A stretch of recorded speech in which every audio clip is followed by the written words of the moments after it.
अपने हौसले और तैयारी के साथ इसको पार करना है। साथियों, अपनी बात को विस्तार देने से पहले मैं देश के सभी डॉक्टरों, मेडिकल स्टाफ, पैरामेडिकल स्टाफ, हमारे सभी सफाई कर्मचारी भाई बहन, हमारे एम्बुलेंस के ड्राइवर्स, हमारे सुरक्षा बल, पुलिसकर्मी, सभी की सराहना करूंगा। आपने कोरोना की पहली वेव में भी अपना जीवन दांव पर लगाकर लोगों को बचाया था। आज आप फिर इस संकट में अपने परिवार, अपने सुख, अपनी चिंता छोड़कर दूसरों का जीवन बचाने में दिन रात जुटे हुए हैं। साथियों, हमारे शास्त्रों में कहा गया है, त्याज्यम न धैर्यम विदुरेऽपि काले, अर्थात कठिन से कठिन समय में भी हमें धैर्य नहीं खोना चाहिए। किसी भी परिस्थिति से निपटने के लिए हम सही निर्णय लें, सही दिशा में प्रयास करें, तभी हम विजय हासिल कर सकते हैं। इसी मंत्र को सामने रखकर आज देश दिन रात काम कर रहा है। बीते कुछ दिनों में जो फैसले लिए गए हैं, जो कदम उठाए गए हैं, वो स्थिति को तेजी से सुधारेंगे। इस बार कोरोना संकट में देश के अनेक हिस्से में ऑक्सीजन की डिमांड बहुत ज्यादा बढ़ी है। इस विषय पर तेजी से और पूरी संवेदनशीलता के साथ काम किया जा रहा है। केंद्र सरकार, राज्य सरकारें, प्राइवेट सेक्टर, सभी की पूरी कोशिश है कि हर जरूरतमंद को ऑक्सीजन मिले। ऑक्सीजन प्रोडक्शन और सप्लाई को बढ़ाने के लिए भी कई स्तरों पर उपाय किए जा रहे हैं। राज्यों में नए ऑक्सीजन प्लांट्स हो, 1 लाख नए सिलेंडर पहुंचाने हो, औद्योगिक इकाइयों में इस्तेमाल हो रही ऑक्सीजन का मेडिकल इस्तेमाल हो, ऑक्सीजन रेल हो, हर प्रयास किया जा रहा है।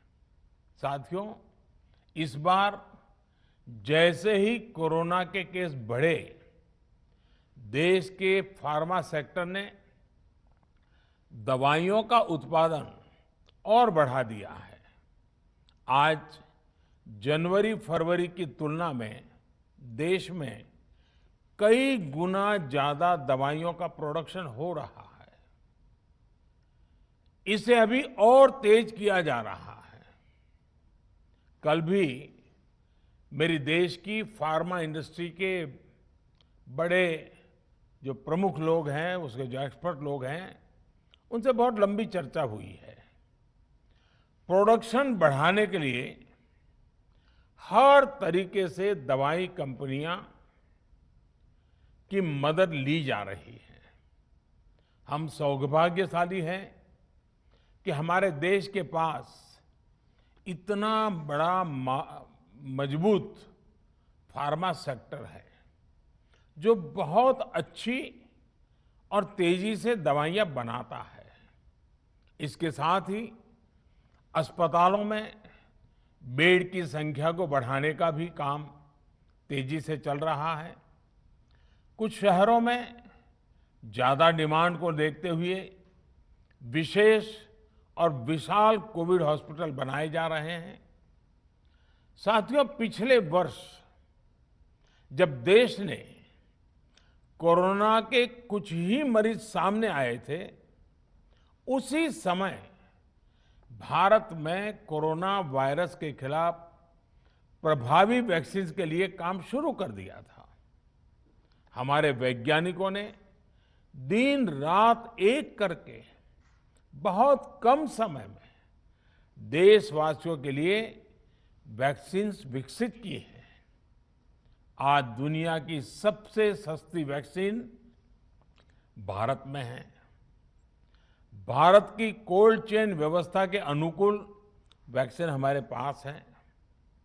इस प्रयास में हमारे प्राइवेट सेक्टर ने इनोवेशन और एंटरप्राइज की भावना का बेहतरीन प्रदर्शन किया है।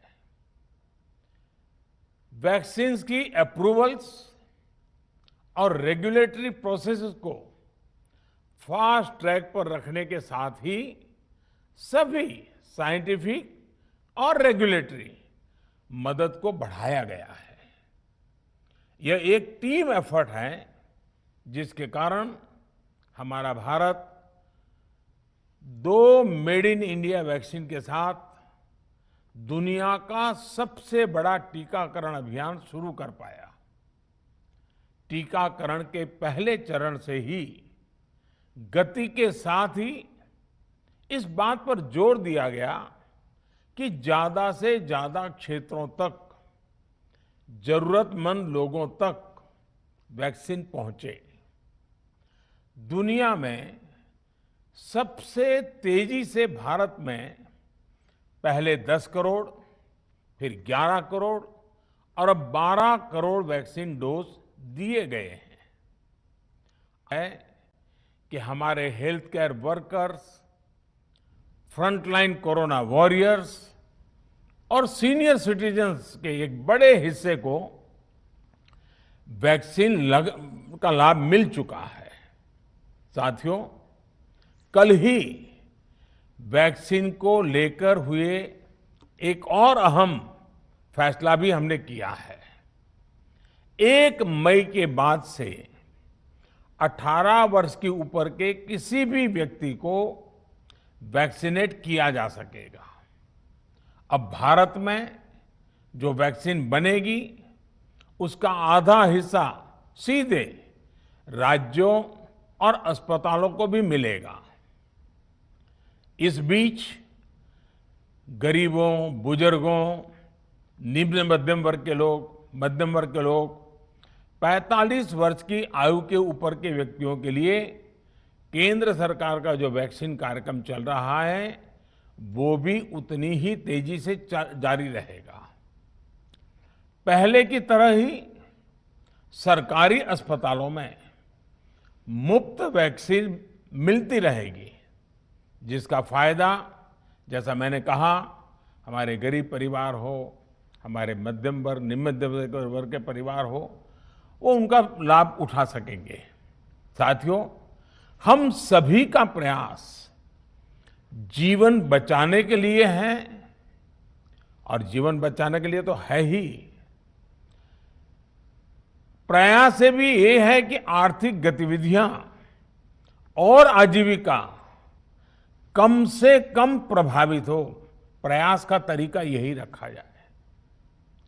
वैक्सीनेशन को 18 वर्ष की आयु के ऊपर के लोगों के लिए ओपन करने से शहरों में जो हमारे वर्कफोर्स है उसे तेजी से वैक्सीन उपलब्ध होगी। राज्यों और केंद्र सरकार के प्रयासों से श्रमिकों को भी तेजी से वैक्सीन मिले लगेगी। मेरा राज्य प्रशासन से आग्रह है कि वो श्रमिकों का भरोसा जगाए रखे। उनसे आग्रह करें कि वो जहां है वहीं रहे। राज्यों द्वारा दिया गया ये भरोसा उनकी बहुत मदद करेगा कि वो जिस शहर में हैं वहीं पर अगले कुछ दिनों में वैक्सीन भी लगेगी और उनका काम भी बंद नहीं होगा। साथियों, पिछली बार जो परिस्थितियां थी वो अभी से काफी भिन्न थी। तब हमारे पास इस वैश्विक महामारी से लड़ने के लिए कोरोना स्पेसिफिक मेडिकल इंफ्रास्ट्रक्चर नहीं था। आप याद करिए देश की क्या स्थिति थी। कोरोना टेस्टिंग के लिए पर्याप्त लैब नहीं, पीपीई का कोई प्रोडक्शन नहीं, हमारे पास इस बीमारी के ट्रीटमेंट के लिए कोई खास जानकारी भी नहीं। लेकिन बहुत ही कम समय में हमने इन चीजों में सुधार किया। आज हमारे डॉक्टरों ने कोरोना के इलाज की बहुत ही अच्छी एक्सपर्टीज हासिल कर ली है। वो ज्यादा से ज्यादा जीवन बचा रहे हैं। आज हमारे पास बड़ी मात्रा में पीपीई किट्स हैं, लैब्स का बड़ा नेटवर्क है और हम लोग टेस्टिंग की सुविधा को निरंतर बढ़ा रहे हैं। साथियों, देश ने कोरोना के खिलाफ अब तक बहुत मजबूती से और बहुत धैर्य से लड़ाई लड़ी है। इसका श्रेय आप सभी को, सभी देशवासियों को ही जाता है। अनुशासन और धैर्य के साथ कोरोना से लड़ते हुए आप देश को यहां तक लाए हैं। मुझे विश्वास है जन भागीदारी की ताकत से हम कोरोना के इस तूफान को भी परास्त कर पाएंगे। आज हम अपने चारों ओर देख रहे हैं कि कैसे कई लोग, कई सामाजिक संस्थाएं जरूरतमंदों तक मदद पहुंचाने में दिन रात जुटे हैं। दवाई पहुंचाना हो, खाने या रहने की व्यवस्था करनी हो, लोग पूरे मनोयोग के साथ काम कर रहे हैं। मैं इन सभी के सेवा भाव को आदरपूर्वक नमन करता हूं और देशवासियों से अपील करता हूं कि अधिक से अधिक मात्रा में इस संकट की घड़ी में देशवासी आगे आएं और जरूरतमंदों तक मदद पहुंचाएं। समाज के पुरुषार्थ और सेवा के संकल्प से ही हम ये लड़ाई जीत पाएंगे। मेरा युवा साथियों से अनुरोध है कि वो अपनी सोसाइटी में, मोहल्ले में, अपार्टमेंट्स में छोटी छोटी कमेटियां बनाकर कोविड अनुशासन पालन करवाने में मदद करें। हम ऐसा करेंगे तो सरकारों को न कभी कंटेनमेंट जोन लगाने की जरूरत पड़ेगी, न कर्फ्यू लगाने की जरूरत पड़ेगी और लॉकडाउन का तो सवाल ही नहीं उठता है, आवश्यकता ही नहीं पड़ेगी। स्वच्छता अभियान के समय देश में जागरूकता फैलाने के लिए मेरे बाल मित्रों ने बहुत मदद की थी। छोटे छोटे बालक, 5वीं, 7वीं, 8वीं, 10वीं में पढ़ने वाले, उन्होंने घर के लोगों को समझाया था, मनाया था। उन्होंने बड़ों को भी स्वच्छता का संदेश दिया था। आज मैं फिर अपने बाल मित्रों से एक बात विशेष तौर पर कहना चाहता हूं। मेरे बाल मित्र, घर में ऐसा माहौल बनाइए कि बिना काम, बिना कारण घर के लोग घर से बाहर न निकले। आपकी जीत बहुत बड़ा परिणाम ला सकती है।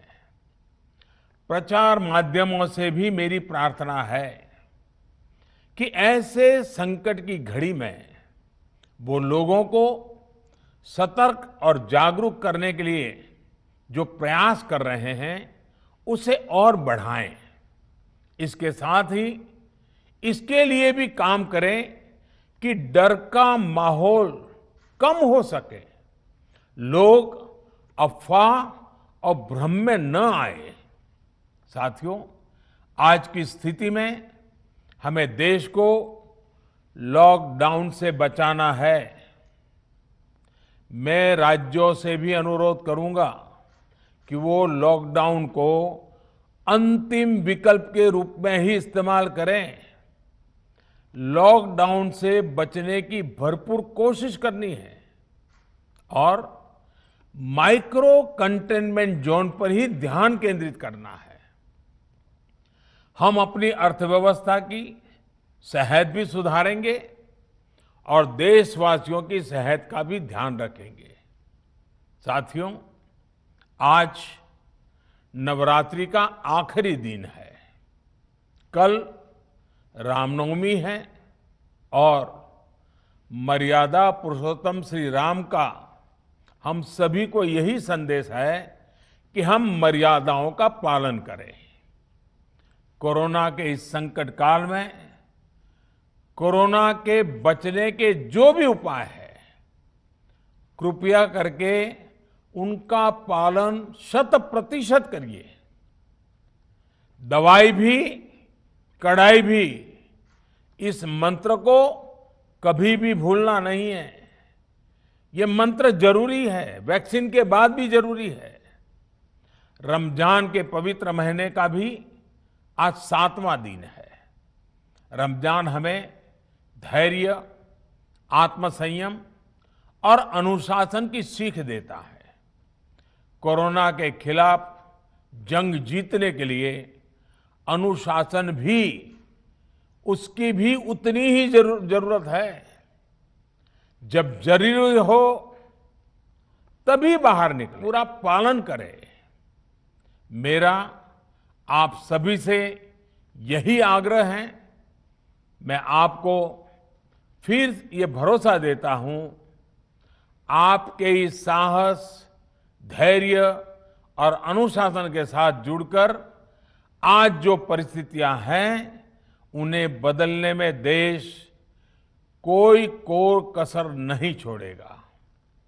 आप सभी स्वस्थ रहें, आपका परिवार स्वस्थ रहें, इसी कामना के साथ मैं अपनी बात समाप्त करता हूं। आपका बहुत बहुत धन्यवाद।